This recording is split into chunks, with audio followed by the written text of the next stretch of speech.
ನಮ್ಮ ಎಲ್ಲ ಪತ್ರಿಕಾ ಮಾಧ್ಯಮದ ಮಿತ್ರರು ಹಾಗೂ ದೃಶ್ಯ ಮಾಧ್ಯಮದ ಮಿತ್ರರಿಗೆ ರಾಜ್ಯ ಕಂಬಳ ಅಸೋಸಿಯೇಷನ್ ಈ ಒಂದು ಪತ್ರಿಕಾಗೋಷ್ಠಿಯಲ್ಲಿ ಉಪಸ್ಥಿತರಿರುವ ತಮ್ಮ ಎಲ್ಲರಿಗೂ ಸ್ವಾಗತವನ್ನು ಬಯಸ್ತಾ, ತಮಗೆಲ್ಲ ತಿಳಿದಂತೆ ಕಂಬಳ ನಮ್ಮ ನಾಡಿನ ಅತ್ಯಂತ ಜನಪ್ರಿಯ ಜಾನಪದ ಕ್ರೀಡೆ, ಸಾಂಪ್ರದಾಯಿಕ, ಆಧುನಿಕ ಮತ್ತು ಜನಮನ್ನಣೆಯನ್ನು ಹೊಂದಿದಂತ ಒಂದು ಕ್ರೀಡೆ. ನಮ್ಮ ಈ ಕಂಬಳ ಉದ್ದೇಶ, ಈ ಕಂಬಳ ಅಧಿಕೃತವಾದಂತ ಸರ್ಕಾರದ ಮಾನ್ಯತೆ ಅಡಿಯಲ್ಲಿ ನಡಿಬೇಕು. ಅದು ನಮ್ಮ ಯುವ ಸಬಲೀಕರಣ ಮತ್ತು ಕ್ರೀಡಾ ಇಲಾಖೆಯಲ್ಲಿ ಮಾನ್ಯತೆ ದೊರಕಬೇಕು ಅಂತ ನಾವು ಮನವಿ ಮಾಡಿಕೊಂಡಿದ್ದೆವು.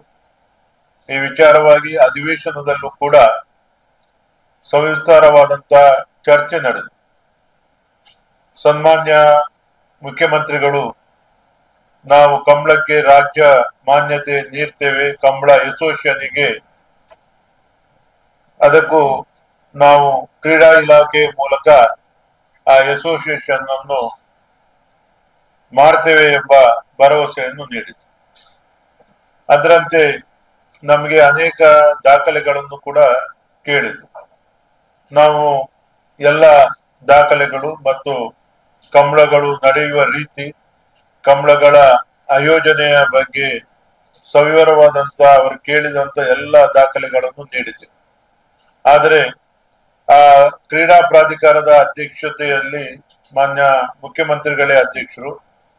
ಆ ಸಭೆಯಲ್ಲಿ ಒಂದು ಕ್ಲಾಸ್ ಇತ್ತು, ನಮ್ಮ ಕಂಬಳ ರಾಜ್ಯ ಸರ್ಕಾರ ನಮ್ಮ ಕಂಬಳ ಅಸೋಸಿಯೇಷನ್ಗೆ ಮಾನ್ಯತೆ ನೀಡಬೇಕಾದ್ರೆ ರಾಷ್ಟ್ರೀಯ ಪ್ರಾಧಿಕಾರದಲ್ಲಿ ಮಾನ್ಯತೆ ಪಡೆದುಕೊಳ್ಬೇಕು ಅಂತ.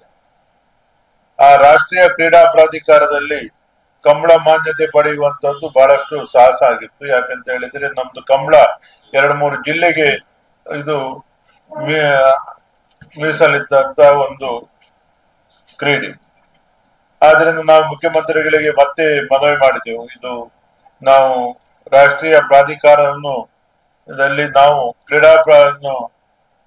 ಅದನ್ನು ನೋಂದಣಿ ಮಾಡಿಕೊಳ್ತೇವೆ, ಆದರೆ ಮಾನ್ಯತೆ ಸಿಗುವಂತಕ್ಕೆ ಸ್ವಲ್ಪ ವಿಳಂಬ ಆಗ್ತದೆ.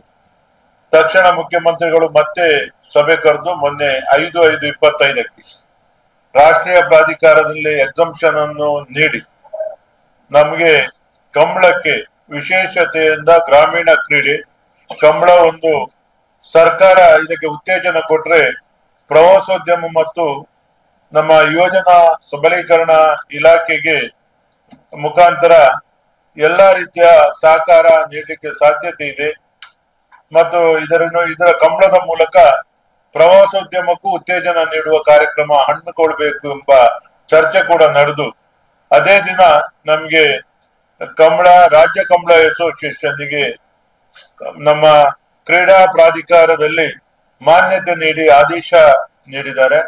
ನಮ್ಗೆ ಬಹಳ ಸಂತಸ ಆಗಿದೆ.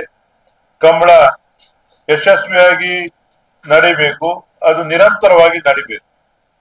ಇದೊಂದು ಶಿಸ್ತಿನ ಚೌಕಟ್ಟಿನಲ್ಲಿ ನಡಿಬೇಕು ಮತ್ತು ಈ ಕಂಬಳಕ್ಕೆ ತನ್ನದೇ ಆದಂತ ಬೈಲಾ ನಿಯಮಗಳನ್ನು ಅಳವಡಿಸಿಕೊಳ್ಬೇಕು. ಈ ರೀತಿಯ ಅನೇಕ ಸೂಚನೆಗಳನ್ನು ಅಲ್ಲಿ ನಮ್ಗೆ ನೀಡಿದ್ದಾರೆ.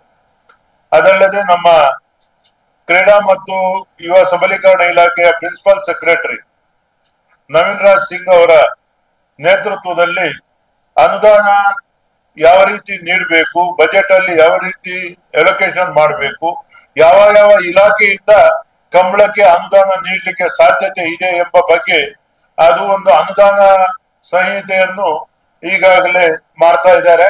ಅದಕ್ಕೆ ಅದರ ಜವಾಬ್ದಾರಿಯನ್ನು ಪ್ರಿನ್ಸಿಪಲ್ ಸೆಕ್ರೆಟರಿಗೆ ಮಾನ್ಯ ಮುಖ್ಯಮಂತ್ರಿಗಳು ನೀಡಿದ್ದಾರೆ. ಆದ್ರಿಂದ ಈ ಕಂಬಳವನ್ನು ಮಾಡಬೇಕಾದ್ರೆ ಆಯೋಜಕರಿಗೆ ಬಹಳ ದೊಡ್ಡ ಒಂದು ಹೊರೆ. ಕಂಬಳ ಮಾಡುದು ಬಹಳ ಕಷ್ಟದ ಕೆಲಸ. ಒಂದು ಕಂಬಳ ಮಾಡ್ಲಿಕ್ಕೆ 25 ರಿಂದ 40 ಲಕ್ಷದವರೆಗೆ ಖರ್ಚು ತಗೊಳ್ತದೆ. ಮತ್ತು ನಿಮ್ಗೆ ಎಲ್ಲ ಗೊತ್ತಿದೆ ಆ ಕೋಣಗಳನ್ನು ಸಾಕುವ ರೀತಿ, ಕೋಣದ ಮಗುವಿನಿಂದ ಜಾಸ್ತಿ ಪ್ರೀತಿ ಮಾಡಿ ಕೋಣಗಳನ್ನು ಯಜಮಾನರು ಸಾಕ್ತಾರೆ. ಆ ಯಜಮಾನರುಗಳ ಕಷ್ಟ ಮತ್ತು ಅವುಗಳನ್ನು ಸಾಗಾಟ ಮಾಡುವಂತ ವೆಚ್ಚ ಮತ್ತು ಆ ಓಟಗಾರರು, ಅದೊಂದು ಬಹಳ ಸಾಹಸವಾದಂತ ಕ್ರೀಡೆ. ಆ ಬಹಳಷ್ಟು ಒಲಿಂಪಿಕ್ ನಲ್ಲಿ ಓಡುವುದಕ್ಕಿಂತ ರೀತಿ ಆ ಓಟಗಾರರು ಓಡ್ತಾರೆ.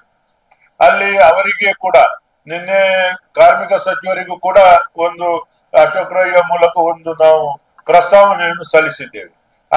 ಅಲ್ಲಿ ಓಡುವವರು ಮತ್ತು ಅಲ್ಲಿ ಕಾರ್ಮಿಕ ವರ್ಗದವರಿಗೆ ಕಾರ್ಮಿಕ ಇಲಾಖೆಯಲ್ಲಿ ಸಿಗುವಂತ ಸವಲತ್ತುಗಳು ಕಂಬಳದ ಓಟಗಾರರಿಗೆ ಮತ್ತು ಚಾಕರಿ ಮಾಡುವಂತ ಬಿಡಿಸುವವರು, ಓಡಿಸುವವರು, ತೀರ್ಪುಗಾರ ಅವರಿಗೂ ಒದಗಿಸಿಕೊಡ್ಬೇಕು ಅಂತ ಹೇಳಿದ್ದಾರೆ.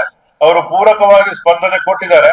ನಾವು ಪತ್ರ ಮುಖೇನ ನೀವು ನೀಡಿ ನಾವು ಮುಂದೆ ಅದನ್ನು ಕಾರ್ಯಗತಗೊಳಿಸುವಕ್ಕೆ ಖಂಡಿತವಾಗಿಯೂ ಮಾಡುವ ಭರವಸೆಯನ್ನು ಕೂಡ ನೀಡಿದ್ದಾರೆ. ಹಾಗೂ PFI ಆಗಿರ್ಬಹುದು, ಅವರಿಗೆ ವಿಮಾ ಭದ್ರತೆ ಆಗಿರ್ಬಹುದು, ಪ್ರತಿ ಒಂದನ್ನು ಕೂಡ ನೀಡಬೇಕು ಅಂತ ನಮ್ಮ ಮನವಿ ಇದೆ. ಅದರೊಂದಿಗೆ ಸರ್ಕಾರದಿಂದ ಕೂಡ ಅನುದಾನ, ಪ್ರತಿ ಕಂಬಳಕ್ಕೂ ಆಯೋಜಕರಿಗೆ ಸೂಕ್ತವಾದಂತಹ ಅನುದಾನವನ್ನು ಈ ವರ್ಷ ಈಗಾಗಲೇ 2 ಲಕ್ಷ ಅನುದಾನ ಬಿಡುಗಡೆಗೆ ಆದೇಶ ಆಗಿದೆ. ಜಿಲ್ಲಾಧಿಕಾರಿಯಲ್ಲಿ ಕೂಡ ಅದು ನಮ್ಗೆ ಸರ್ಕಾರಕ್ಕೆ ಹೋಗಿದೆ. ಆದ್ರೆ ಅದು ನಮ್ಗೆ ಬಹಳಷ್ಟು ಕಡಿಮೆ ಆಗ್ತಾ ಇದೆ. ಅದನ್ನು ಜಾಸ್ತಿ ಮಾಡಬೇಕು. ಪ್ರತಿ ವರ್ಷ 2 ಕೋಟಿ ರೂಪಾಯಿ ಬಜೆಟ್ನಲ್ಲೇ ಈ ಕಂಬಳಕ್ಕೆ ಅನುದಾನ ಮೀಸಲಿಡಬೇಕು ಎಂಬ ಒಂದು ಒತ್ತಡವನ್ನು ಕೂಡ ನಾವು ತರ್ತಾ ಇದ್ದೇವೆ. ಅದರೊಂದಿಗೆ ಪ್ರತಿ ಒಂದು ಕಂಬಳ ಆಯೋಜಕ ಈ ವರ್ಷ 25 ಕಂಬಳಕ್ಕೆ ನಾವು ದಿನಾಂಕವನ್ನು ಗೊತ್ತುಪಡಿಸಿದ್ದೇವೆ, ನಿಮ್ಗೆ ಈಗಾಗಲೇ ಕೊಟ್ಟಿದ್ದೇವೆ. ಆ 25 ಕಂಬಳಕ್ಕೂ ಒಂದೊಂದು ಆಯೋಜಕರನ್ನು IPL ಮಾದರಿಯಲ್ಲಿ ಆಯೋಜಕರನ್ನು ಸಿದ್ಧಪಡಿಸಬೇಕು ಅಂತ ಕೂಡ ನಮ್ಮ ರಾಜ್ಯ ಕಂಬಳ ಅಸೋಸಿಯೇಷನ್ ಒಂದು ಪ್ರಮುಖವಾದಂತ ಒಂದು ನಮ್ಮ ಇಚ್ಛೆಯಾಗಿದೆ. ಅದಕ್ಕೆ ಸ್ಪಾನ್ಸರ್ಗಳನ್ನು ಮಾಡುವಂತದ್ದು ಮತ್ತು ಕಂಬಳಕ್ಕೆ ನಿಯಮಗಳನ್ನು ರೂಪಿಸಿದ್ದೇವೆ. ಅದನ್ನು ನಾವು ಈಗ ಬರುವ ವಾರ ನಮ್ಮ ಎಲ್ಲ ಪ್ರಥಮ ರಾಜ್ಯ ಕಂಬಳ ಅಸೋಸಿಯೇಷನ್ ಸಮಿತಿಯ ಸಭೆಯನ್ನು ಕೂಡ ಕರೆದಿದ್ದೇವೆ. ಆ ಸಭೆಯಲ್ಲಿ ಚರ್ಚೆ ಮಾಡಿ ಎಲ್ಲ ರೀತಿಯ ಸಲಹೆಗಳನ್ನು ಪಡೆದು ಎಲ್ಲ ಗೌರವಾನ್ವಿತ ಸದಸ್ಯರು, ಹಿರಿಯರು ಎಲ್ಲ ಅದರಲ್ಲಿ ಸೇರ್ಕೊಂಡಿದ್ದಾರೆ. ಅವರೆಲ್ಲ ಚರ್ಚೆ ಮಾಡಿ ಮುಂದೆ ಯಾವ ರೀತಿ ಈ ಕಂಬಳದ ಯಶಸ್ವಿಗೆ ಏನೆಲ್ಲ ನಮ್ಮ ಪ್ರಯತ್ನ ಮಾಡಬೇಕು ಎಂಬ ಬಗ್ಗೆ ನಾವು ಚರ್ಚೆ ಮಾಡ್ಲಿಕ್ಕಿದ್ದೇವೆ. ಇದನ್ನು ನಮ್ಮ ಬಹಳ ಒಂದು ಐತಿಹಾಸಿಕವಾದಂತ ನಮ್ಗೆ ಕಂಬಳಕ್ಕೆ ಒಂದು ಅವಕಾಶ.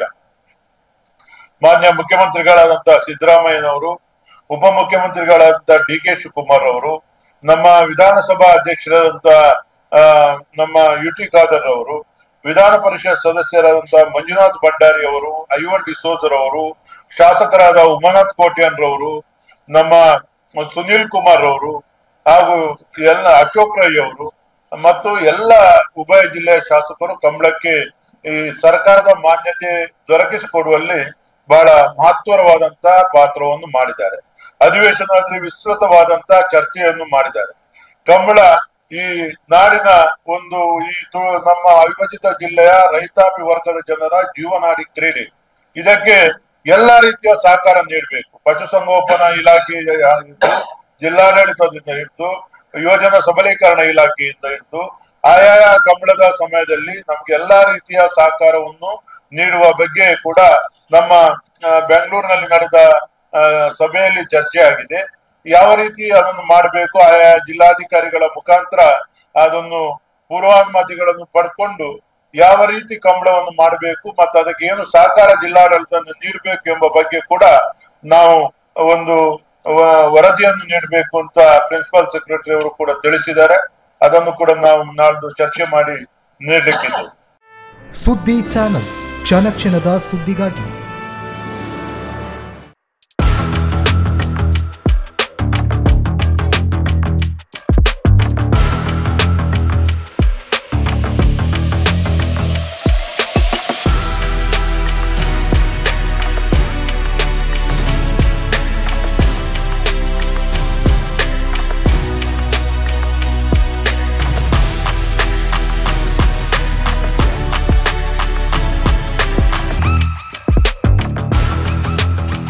ನವರತ್ನ ಎಲೆಕ್ಟ್ರಿಕಲ್ ಅಂಡ್ ಪ್ಲಂಬಿಂಗ್ 25 ವರ್ಷಗಳಿಂದ ನಂಬಿಕೆ, ಗುಣಮಟ್ಟದೊಂದಿಗೆ ವಿಶ್ವಾಸಾರ್ಹ ಸೇವೆ. ಒಂದೇ ಸೂರಿನಡಿ ಅತ್ಯಂತ ಕಡಿಮೆ ಬೆಲೆಗೆ ಗುಣಮಟ್ಟದ ವಸ್ತುಗಳು. Electronics, plumbing, hardware, home appliances, sanitary, LED lights. Navaratna electrical and plumbing, Sachin traders ನ ಮುಂಭಾಗ, ಮುಖ್ಯ ರಸ್ತೆ, ದರ್ಬೆ, ಪುತ್ತೂರು. ಸಂಪರ್ಕಿಸಿ 9003814451 9945521951 990178461.